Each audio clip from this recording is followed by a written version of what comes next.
What we're seeing now is the beginning of new models for the way staffing operates. And a lot of that is driven by the needs of clients and candidates, the things that they see out there in the wider world. I think the growth of Uber, for instance, and even things like Airbnb, and just the ubiquity of all this technology, it plants ideas in people of what a service experience should look like and what it could be.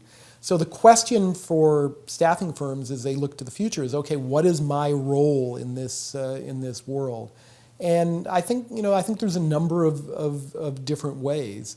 One is certainly to be much more of a, I guess I would call it a solution provider. And so what that might mean, and already we've seen this in IT, we see a lot of staffing firms go to, I'm not just providing you a body per hour, I'm going to provide you a solution to your problem. Because at its core, people are looking for solutions. They don't necessarily want a person so much as they want the work done that's going to get done.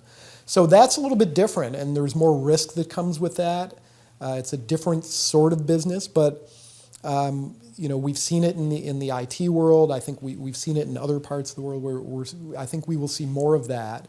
I also think we'll see more of staffing firms being this sort of overall talent solution, and we've seen a growing interest in what we call total talent acquisition. This idea of a service layer that helps clients figure out their full-time hiring, their contract and temporary hiring, their outsourced services. Essentially, what is the right talent solution for the problems that clients have? And so, I think we'll see more and more of that. We've seen it with some of the large staffing firms now, that we're starting to see a blending of managed service provider, MSP, and RPO, which is on the perm side. Those starting to come together, and real integration, I think, between all these different ways of solving a client's talent problem. So I think there's a big opportunity there as well for staffing firms to think a little bit differently about how they're delivering those services and how they're solving problems for their clients.